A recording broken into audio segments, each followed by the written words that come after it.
One day, James took a goods train to the other railway. He was thrilled to be back on the main line, and thanks to Edward's influence, he kept the trucks in order. They hardly muttered a word the whole journey.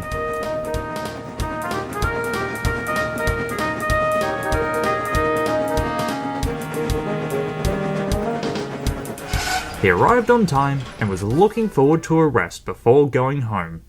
But his fireman was worried. "You'll need more coal," he grumbled. "Well, there's not a bunker in sight. We'll have to ask around. There must be coal somewhere," added the driver. "I doubt we'll get much assistance," muttered James. As he moved through the yard, diesels eyed him menacingly. James wasn't frightened, but he knew he'd have to swallow his pride and ask for help. Excuse me?" he called to a big blue diesel. "Where might I find some coal?" The diesel glanced at him. "Photo engine?" he asked unenthusiastically. Yeah," replied James. "My name is Claptrap." The diesel suddenly chortled. "I beg your pardon?" "Oh yes, I know you," cackled the diesel. "Claptrap, the pitiful thing that broke down with the express. Oh, and look, they even gave you a little goods train to make you feel useful. How touching." James was speechless. "Run along back to your island of delusion. Lo, I feel the scrapyard would be more fitting." "That's enough out of ya." A shunter scuttled over. "Your coaches are waiting. Get fueled and be off with ya." The big diesel harumphed. "At least a modern engine will be pulling the express. I'll go and show your controller what he's missing." As he roared off, the shunter spoke. "Ignore him. A bother to all of us. No bunkers or chutes here. We've no use for them, you see. Well, there's coal trucks at the back of the yard that you're welcome to." James whistled, "Thank you," and set off, brooding over the other diesel's words. The big diesel was waiting for his driver to return. He was still thinking about James, and that's when he noticed the coal trucks. "Let's see old Claptrap get home now," he chuckled. When his driver returned, the diesel told him they were to bring the trucks to the station. The driver, unsuspecting, backed him down the siding. The diesel tried to slow down to couple to the trucks, but couldn't. "I say, what's this?" he yelped. The driver tried and tried, but his brakes didn't work. Suddenly, crash! At that moment, James appeared. As the dust settled, he couldn't help but laugh. The trucks, squashed against the buffers, were now in pieces. The diesel sat crooked, with lumps of coal piled around him. Well, remarked James. "What have you got yourself into, Lumpy?" That's not my name," the diesel spluttered angrily.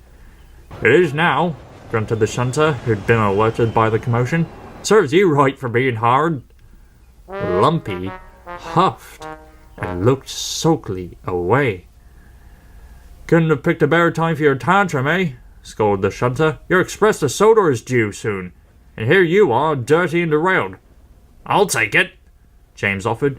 "You?" scoffed Lumpy. "Huh, I'd like to see you try." "I will try," James snapped back, "which is more than I can say for you." Soon, everything was arranged. After James's tender was filled, he hurriedly backed onto the coaches. When the whistle blew, he was off.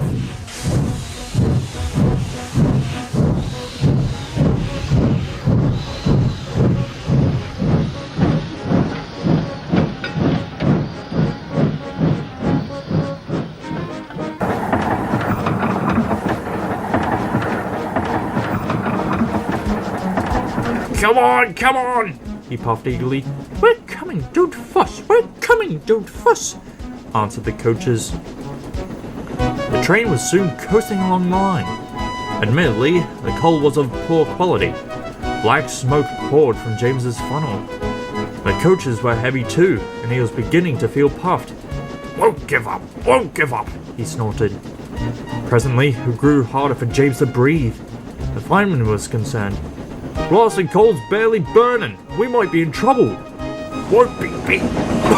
Won't be beat. James coughed determinedly. He summoned all the steam and strength he had.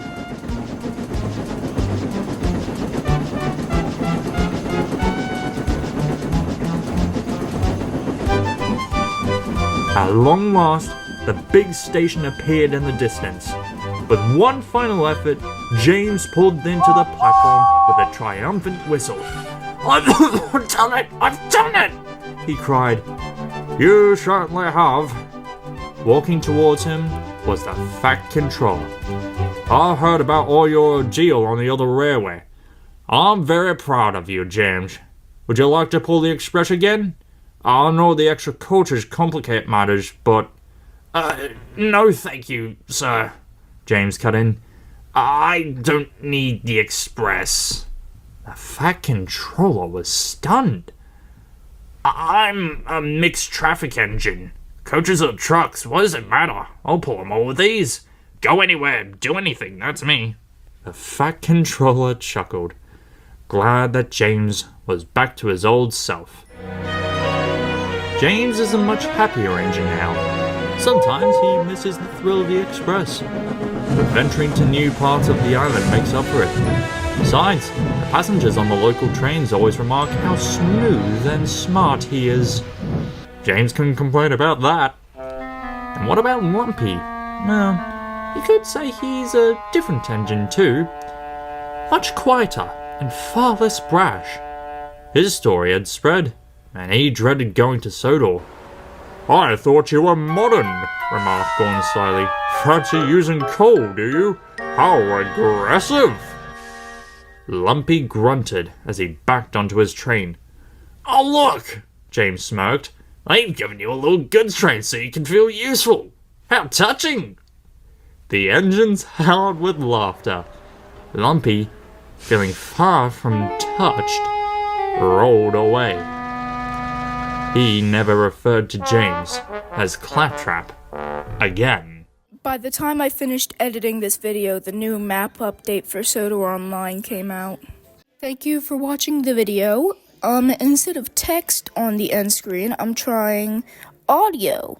So, the original video is by Nino's Productions, and the original video is called James's Triumph.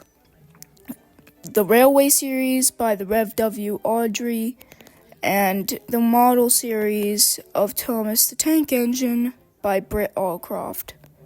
And the original video script is written by the Buried Truck.